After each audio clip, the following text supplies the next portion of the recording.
talagang unang gumawa or nagbenta ng tikmay? So ito mga tol, no, nandito ako ngayon sa may pwesto ni Ate Jackie. Dito sa may Quiapo. Grabe mga tol, sobrang daming tao. Boss, magkano yung ganyan? Yung pinakamalaki mo? 80 po. 80 pesos. Yung pinakamura magkano? 60 pesos. 60 pesos. Ito lang.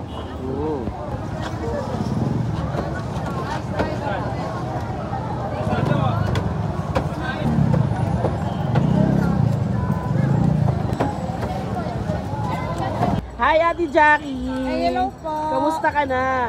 Eto naman, okay. Boy Kamusta ang mayaman? Chismis lang nila yun. Uy! Pero ang tanong ko lang, nagbayad na ba sila? Ang utang nila. Wala. 4 million patay na utang, bahala sila sa buhay. Aray ko po!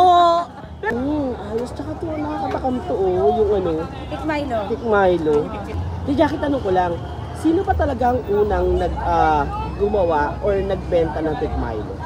Ako! Alam, ay na ba? Ay, ako nang i-reveal. Alam na ni Maki yan.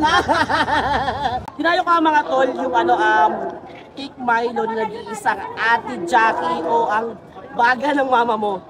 Ito mga tol, no, meron sila dito binibenta na Tik Milo na 60 pesos. Tapos ang kinagandahan nito mga tol, madali lang siya makikita kasi dito siya mismo sa may Carriedo Station, dito sa may Quiapo. Pag nakita nyo lang yung yung mismong tulay, diretso lang kayo sa may isitan lang mga tol, tapat lang sila nun. So tara.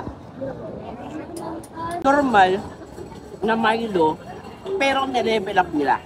Marami siyang ingredients tol, maraming pasabog. Kasi yung tipong parang halo-halo siya. Yung texture halo-halo, pero yung lasa boy Milo. Ganon. At saka ito ang mga tol na may pagkamitaka siya ng crispy, sweet, ganon. Kung plano nyo pumunta dito, mga tol, nag-open sila dito ng 11 ng umaga hanggang makaubos sila. So mga tol, hindi ko na mapagaling to, tara, kain na.